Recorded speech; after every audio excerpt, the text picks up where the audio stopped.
Hello all of you, welcome back to my channel. मैं आज आप लोगों के लिए लेकर आ चुकी हूँ एक कलेक्टिव रीडिंग जिसका टॉपिक रहने वाला है current feelings of your person. आपके जो पर्सन है उनकी करंट फीलिंग्स क्या हैं आपको लेकर, जिनके बारे में आप सोच रहे हैं, जो आपके पार्टनर हैं या जिनके लिए आप ये रीडिंग देख रहे हैं, उनकी करंट फीलिंग्स और करंट एनर्जी क्या है, हम ये जानेंगे।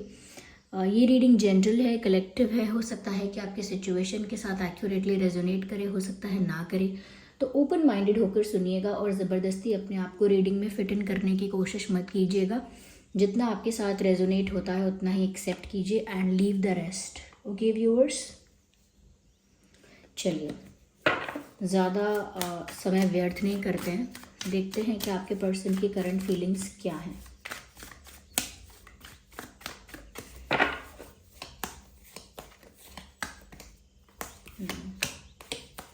Eight of Swords.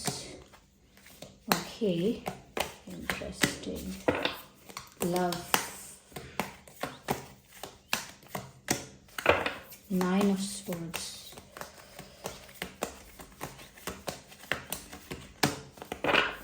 Nine of Wands. Okay.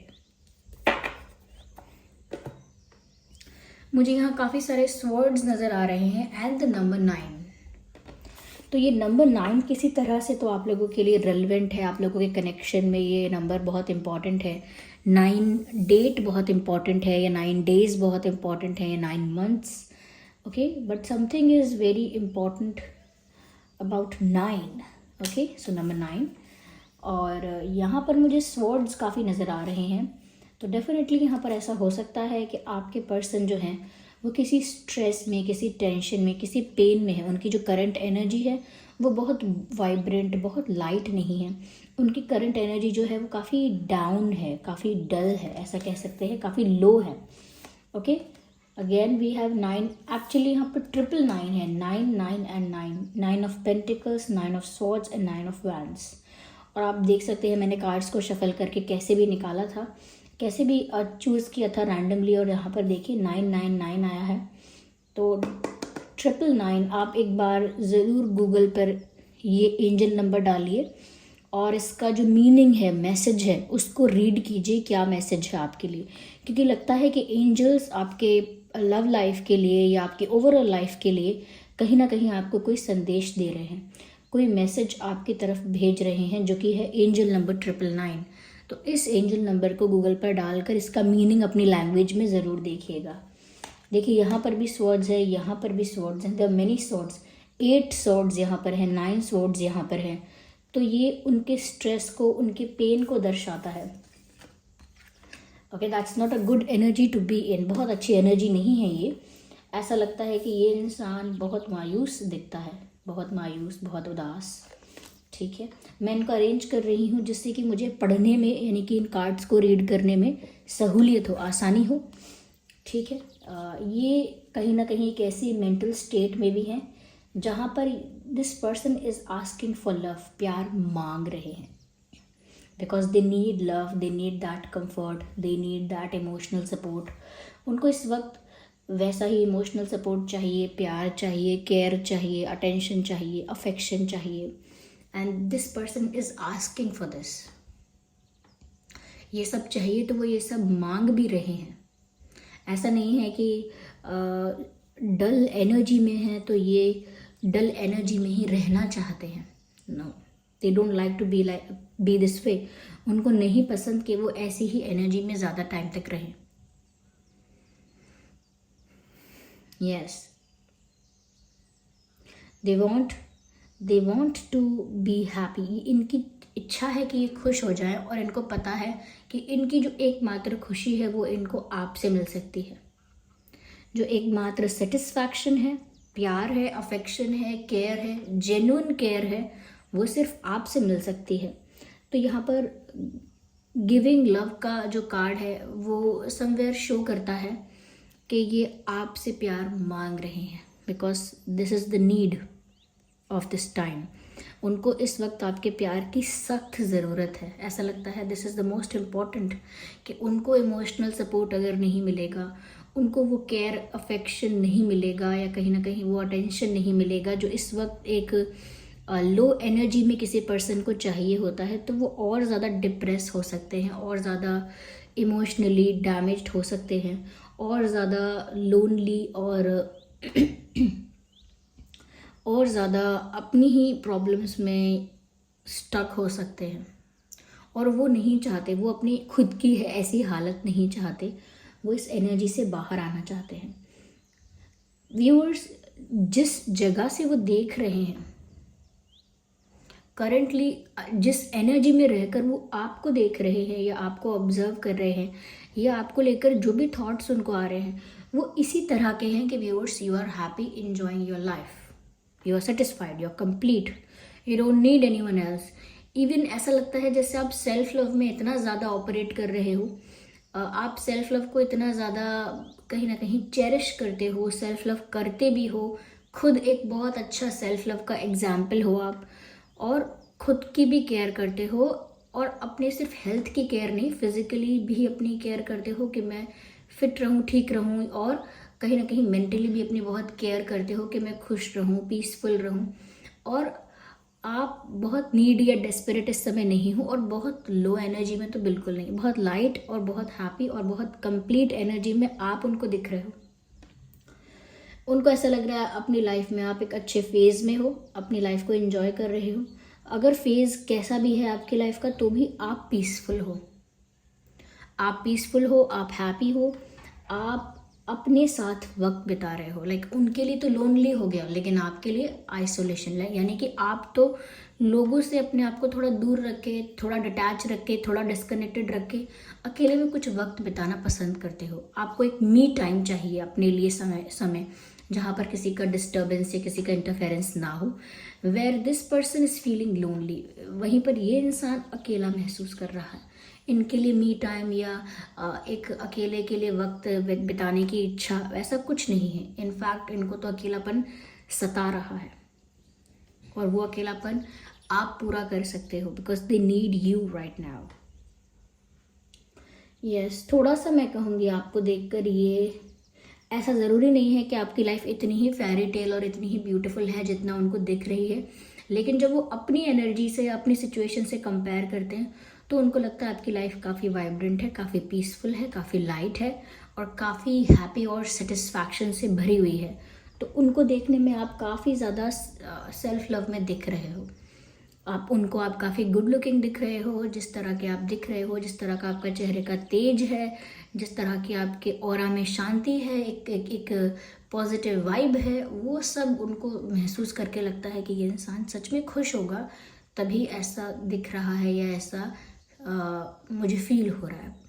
तो ऐसा नहीं है कि वो जेलस हो रहे हैं कोई आपकी खुशी देखकर। इनफैक्ट ऐसा लगता है कि ये इंसान तो चाहते हैं कि आप ही हो जो इतने पीसफुल हो और अपनी लाइफ में इतना अच्छा कर रहे हो, या आप उनको हेल्प कर सकते हो, आप उनको उस फेज से बाहर निकाल सकते हो, उस एनर्जी से बाहर निकाल सकते हो जो बहुत लो एनर्जी है। कहीं ना कहीं उनको इतना मोटिवेट कर सकते हो, इतना एनर्जेटिक बना सकते हो, या इतना ज़्यादा कहीं ना कहीं उनका कॉन्फिडेंस बूस्ट कर सकते हो कि वो इस डल एनर्जी से बाहर आ जाएंगे। तो उनको विश्वास है कि ये काम आप कर सकते हो, इसीलिए गिविंग लव की बात ही यहाँ पर इसीलिए है, because this person is expecting love from you. Yes, तो यहाँ पर आप एक प्रोवाइडर की एनर्जी में उनको दिख रहे हो कि आप ही प्रोवाइड कर सकते हो। ये इंसान, मुझे ऐसा लग रहा है, किसी बात को लेकर बहुत सोच रहा है। ये फाइनेंशियल लॉस हो सकता है, फैमिली का कोई प्रॉब्लम भी हो सकता है, मुझे लग रहा है ये प्यार का प्रॉब्लम भी है कि इनको इस वक्त प्यार चाहिए। अपने डिप्रेशन से, अपने सैड जोन से बाहर आने के लिए they need love right now.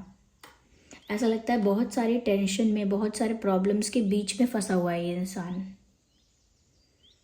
Yes, बहुत डरा हुआ भी है ये इंसान। Look at this picture, this person is scared.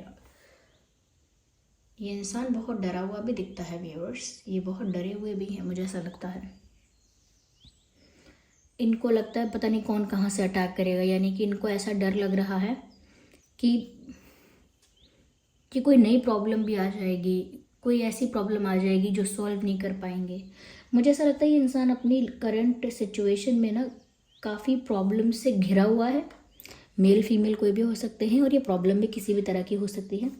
तो काफ़ी प्रॉब्लम्स से घिरा हुआ है ये इंसान, और हेल्पलेस है, यानी कोई विजन नहीं दिख रहा है इनको कि ये कैसे खुद की हेल्प कर पाएंगे, कैसे कहीं ना कहीं इस सिचुएशन से बाहर आएंगे। इस बात का इन्हें कोई आइडिया नहीं है, क्योंकि यहाँ पर आँखें जो हैं वो बंद हैं और चारों तरफ स्वॉर्ड्स हैं। ओके, तो चारों तरफ स्वॉर्ड्स हैं और आँखें भी बंद हैं और ये बैठे हुए हैं। ऐसा लगता है कि जैसे परिस्थितियों के बीच में फंस गए, या परिस्थितियों के बीच में फंस गए और अब वहाँ से बाहर निकलने का रास्ता इनको नहीं पता। You are the only solution they see. उनको सिर्फ एकमात्र रास्ता या सल्यूशन दिखता है वो आप हो, क्योंकि एक इतने सारे सोर्ड्स के बीच में किसी पर्सन का आंखें और हाथ बांध के बैठे रहने का मतलब ये है कि वो ट्रैप्ड है। अब ये इल्यूजन भी हो सकता है कि इतनी परेशानियां सच में नहीं है, लेकिन इन्होंने ओवर थिंकिंग कर करके राई का पहाड़ बना बना के, या छोटी चीज़ों को एग्जैजरेट कर करके इतना बड़ा रूप दे दिया है कि अब वो इतनी बड़ी बन गई हैं कि इनकी इमेजिनेशन से बड़ी बन गई हैं। ओके, इनकी जो प्रॉब्लम सॉल्विंग एबिलिटी है उससे ज़्यादा बड़ी बन गई हैं कि इनको लग रहा है अब ये सॉल्व हो ही नहीं सकता। तो ये भी बहुत चांसेस हैं इस चीज़ की कि इस इंसान ने एक इल्यूजन बना लिया है कि इस सिचुएशन से बाहर नहीं आ सकते, यहाँ तो फंस गए, अब कोई रास्ता नहीं है, अब मैं क्या ही करूँ, अब मुझसे क्या हो जाएगा, मेरे करने से अब क्या होने वाला है, जो होना था वो हो गया। तो इतना ज़्यादा इल्यूजन में है ये इंसान कि इनको अब आगे का रास्ता भी नहीं दिख रहा। लेकिन इन दोनों पिक्चर्स में एक बात बहुत अच्छी है और बहुत कॉमन है, जो कि कहीं ना कहीं आपकी तरफ इशारा करती है। देखिए, दोनों ही पिक्चर्स में यहाँ पर स्वर्ड्स हैं, नो डाउट यहाँ पर भी स्वर्ड्स हैं, 9 of swords and 8 of swords. एक ये भी बात दिख रही है कि इंसान घबराता है, ये घबराता है। देखिए, नेगेटिव एनर्जीज और नेगेटिव इमोशंस जितने टाइप के होते हैं आप समझ सकते हैं। ये इंसान सिर्फ सैड नहीं है कि बस अब उम्मीद टूट गई तो चुपचाप बैठे हैं हाथ पे हाथ रखे, नो, इनको एंग्जाइटी होती है, and anxiety is the real problem. ये घबराहट होती है इनको, और उस घबराहट की वजह से ये उठ उठ के बैठ जाते हैं, यानी कि मिस करते हैं आपको, कि आप होते तो वो आपके सामने अपना मन हल्का करते, आपको अपनी बातें समझाते बताते और आप उनको हेल्प कर पाते, या वो। लेकिन ऐसा लगता है आप लोगों के बीच कोई दरार आई, कोई डिस्टेंस हुआ, कोई सेपरेशन हुआ, कोई ब्रेकअप हुआ, कोई बातचीत बंद हुई, या कुछ तो कॉन्फ्लिक्ट हुआ, जिस वजह से अब आप लोगों के बीच वो स्मूथ कम्युनिकेशन ही नहीं है, वो स्मूथ एक्सचेंज नहीं है, वो इक्वल एक्सचेंज, वो प्रॉपर एक्सचेंज जो होता है कि एक दूसरे से बातें बताते रहते हैं, एक दूसरे से एक्सचेंज करते रहते हैं थॉट्स और इमोशंस और बातें, फीलिंग्स, वो सब नहीं है, और कम्युनिकेशन भी कम है, तो उनको आपकी भी कमी महसूस होती है। एंड विद दैट ये बहुत सारी बातें आपकी याद करते हैं कि आप ऐसा करते थे, आप होते तो वैसा ही करते, आप ऐसा करते थे, आप उनके केयर करते थे। तो वो बहुत सारी बातें याद करके और ज़्यादा घबराने लगते हैं, क्योंकि ऐसा लगता है ये इंसान सोने की कोशिश करता है लेकिन बार बार उठकर बैठ जाता है। जैसे कोई इंसान डरा हुआ हो, और जैसे कोई बच्चा है डरा हुआ है, उसकी माँ उसे बार बार सुलाती है, लेकिन बच्चा घबरा के डर के फिर बैठ जाता है, और फिर उसको बोलती कुछ नहीं है, सो जा, डरो मत, फिर वो उठ के घबरा के बैठ जाता है। तो बोलते क्या हुआ, तो बोलते मुझे बहुत घबराहट हो रही है, मुझे बहुत डर लग रहा है, मुझे नहीं आ रही नींद। तो इनका भी वही है, लेकिन ये डर किसी ऐसा कोई कोई ऐसा एनर्जी का डर नहीं है, कोई नेगेटिव एनर्जी है या कोई कुछ ऐसा है, लेकिन डर है, अंदर से घबराहट है। और जिसको भी बड़ा हो छोटा हो, कोई भी इंसान हो किसी भी उम्र का, उसे जब घबराहट होती है तो वो लेटेगा तो बार बार उठ के बैठेगा, लेटेगा तो बार बार उठ के बैठेगा। इनके साथ भी ऐसा ही हो रहा है, इनको नींद नहीं आ रही, ये जो भी आराम करने जाते हैं तो इनको कोई ऐसे थॉट आ जाता है, ऐसी बातें याद आ जाती हैं, फिर इनको लगता है कि हाँ आप ऐसा करते थे लेकिन अब तो नहीं होना, अब तो नहीं कर रहे हो, अब तो ये अकेले हैं, तो फिर घबरा के उठ जाते हैं। तो इस चीज़ में ये आपको भी मिस कर रहे हैं व्यूअर्स, ऐसा लगता है।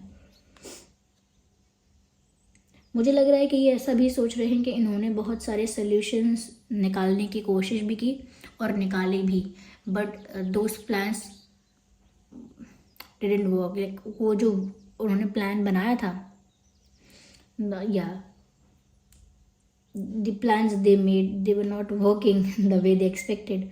इन्होंने जिस तरह से प्लानिंग की, जिस तरह सोल्यूशन निकाला, वो उस तरह से वर्क नहीं किया। It didn't work well. ऐसा लगता है कि जैसे इस इंसान ने कुछ एक्सपेक्ट करके कोई बात बनाई होगी, कोई योजना बनाई होगी, कोई कोई सोल्यूशन या कोई प्लानिंग की भी होगी अपनी लाइफ के अकॉर्डिंग, अपनी लाइफ के सिचुएशंस के अकॉर्डिंग, लेकिन सिचुएशंस फिर चेंज हो गई, फिर चेंज हो गई, परिस्थितियाँ फिर बदली, और इनका प्लान जो था या जो भी इन्होंने सोचा वो एप्लीकेबल नहीं था फिर, यानी कि फिर अप्लाई नहीं हो पाया, फिर वर्क नहीं किया वो प्लान और फेल हो गया। तो ऐसा लगता है कि ऐसा नहीं है कि बस सबसे पहले ही गिव अप कर दिया, सबसे पहले ही हेल्पलेस होकर और होपलेस होकर बैठ गए, ऐसा नहीं है। ऐसा लगता है कि इन्होंने पहले भी कई रास्ते निकालने की कोशिश की, लेकिन वो सब कहीं ना कहीं बैकफायर हुए। ओके, वो सब चीज़ें जो उन्होंने सोची वो बैकफायर करती थी, और जो प्लान वो करते थे वो फेल हो जाते थे, क्योंकि उनकी एक्सपेक्टेशन कुछ और होती थी और रियलिटी में कुछ और होता था। सपोज हम एक्सपेक्ट करें कि हम सरप्राइज़ देंगे किसी को और वो खुश हो जाएंगे, हम उनको खुश कर देंगे, लेकिन जब हम सरप्राइज़ लेकर जाएं उनके पास, तो वो सरप्राइज़ उनके लिए एक नई प्रॉब्लम क्रिएट कर दे। वो खुश क्या होंगे, उनके लिए दूसरी प्रॉब्लम क्रिएट हो जाएगी। जैसे वो सरप्राइज़ ही कुछ ऐसा था जिसको देखकर घर में बहुत क्लेश हो गया, या वो सरप्राइज़ ही कुछ ऐसा था जिसमें जिसमें समथिंग ओके, कुछ भी हो सकता है। तो वो सरप्राइज ना करके, खुश ना करके एक बड़ी प्रॉब्लम, नेक्स्ट कोई दूसरी प्रॉब्लम क्रिएट कर दे, तो उससे क्या है, उससे पता चलता है कि हमने तो सब करके देख लिया, लेकिन जैसा सोचते हैं वैसा होता नहीं है। So now they need love from you. ऐसा लगता है बहुत बहुत सारे इनके पास क्या कह सकते हैं, वैंड्स थे, मैजिक वैंड्स, और इन्होंने वो सब तरह के मैजिक वैंड्स यूज़ किए अपनी सोल्यूशन में, साम दाम दंड भेद जो भी तरकीबें होती हैं सब यूज़ किया, लेकिन at the end this person is scared, क्योंकि अब कुछ भी वर्क नहीं कर रहा है। ऐसा लगता है अपनी परेशानियों से भाग रहे हैं, छुप रहे हैं, they're hiding their face, they're hiding themselves, खुद को छुपा रहे हैं। लेकिन इन दोनों पिक्चर्स में जो चीज़ मैं कॉमन कह रही थी वो ये है व्यूअर्स, कि चाहे भले ही इन दोनों पिक्चर्स में ये दिखता है कि ये पर्सन उदास है, लेकिन इस फोटो में भी शो यू, इस 9 ऑफ सोर्ड्स के कार्ड में भी यहाँ पर एक विंडो है, और विंडो पर एक चिड़िया बैठी हुई है। I hope you can see here, एक पक्षी बैठा है, एक चिड़िया बैठी है ऐसा लगता है। एंड इन दिस पिक्चर ये सोर्ड्स के बीच में बैठे हुए हैं, हाथ और आंखें बांध के, लेकिन फिर भी एक स्वॉर्ड पे यहाँ पे एक चिड़िया बैठी है। I hope you can see that. इन दोनों ही पिक्चर्स में यहाँ पर विंडो पे और यहाँ पर एक स्वॉर्ड पे एक पक्षी बैठा है। कहीं ना कहीं ये जो बर्ड्स होते हैं, ये हम टैरो रीडिंग में देखें तो फ्रीडम सिंबलाइज करते हैं। ओके, इंडिकेट करते हैं फ्रीडम की तरफ, आज़ादी की तरफ। ओके, तो यहाँ पर ऐसा लगता है कि जैसे व्यूअर्स आप हो ये बर्ड इनकी लाइफ में, जिस पर इनकी नज़र तो नहीं है, पर आप भी इनका एकमात्र सोल्यूशन हो। जैसे ये यहाँ पर दुखी बैठे हैं, अपने बेड पर बैठा है कोई, बहुत दुखी है, मेल फीमेल, इनकी नज़र तो नहीं है वहाँ पे, नीचे की तरफ देख रहे हैं उदास होके, लेकिन यहाँ पर एक बर्ड बैठी है, द लास्ट होप। ओके, यहाँ पर तो इनकी आंखें ही बंद है तो ये कैसे देखेंगे, पर फिर भी यहाँ पर एक बर्ड बैठी है, द लास्ट होप। तो वही मैं कह रही हूँ व्यूअर्स यहाँ पे, कि ये जो इंसान है, इनकी जो लास्ट होप है, जो इनको फ्री कर सकता है, इस इल्यूजन से, इस ट्रैप से बाहर निकाल सकता है, या इस एंग्जाइटी से बाहर निकाल सकता है, इस डर से बाहर निकाल सकता है, दैट इज ओनली यू। या वो सिर्फ आप हो, क्योंकि ये आपसे प्यार मांग रहे हैं, literally asking for love. This person is asking for love. या चलिए, यहाँ पर हम देखते हैं कि आपके और उनके नाम में क्या अल्फ़ाबेट्स हो सकते हैं। देखिए, मैंने और ज़्यादा कार्ड्स नहीं लिए हैं, क्योंकि ये जो कार्ड्स आए हैं ये बहुत कुछ एक्सप्लेन करते हैं। मैं सेम जो एनर्जी है वही बार बार निकल कर आती है जब हम रीडिंग को ज़बरदस्ती एक्सटेंड करते हैं। तो मुझे यहाँ पर रिक्वायरमेंट फील नहीं हुई, ना ही मुझे ऐसा ऐसा गाइडेड फील हुआ कि मुझे और कार्ड्स लेने हैं, तो ज़बरदस्ती नहीं करना है। ओके, जब लगता है कि क्लैरिफिकेशन की ज़्यादा ज़रूरत है, देन ऐसा फील होता है कि और कार्ड्स लेने चाहिए। तो आइए देखते हैं कि क्या नाम में अल्फ़ाबेट्स हो सकते हैं उनके या आपके।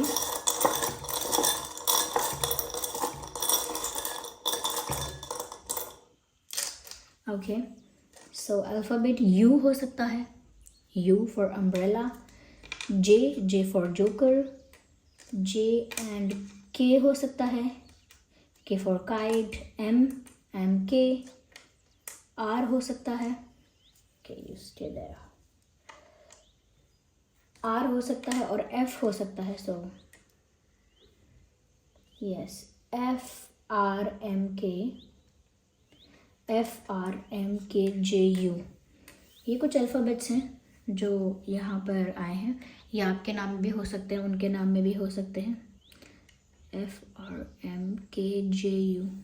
Okay, so this was the reading. I hope ये रीडिंग आपके लिए हेल्पफुल और रिलेटेबल रही है। अगर इस रीडिंग ने आपको थोड़ा भी गाइड किया है तो वीडियो को लाइक ज़रूर करें, कमेंट करके बताएं कितने % गाइड किया है, कितने % रेजोनेट करती है। और अगर आप नए हैं तो सब्सक्राइब करें ड्रीम टैरो चैनल को और बेल आइकन को प्रेस करना ना भूलें, ताकि जब भी मैं कोई वीडियो लेकर आऊँ सबसे पहले वो आप तक पहुँचे। ओके, चलिए फिर मिलते हैं अगली रीडिंग में। तब तक के लिए bye bye family, bye bye angels, love you all, bye bye, take care.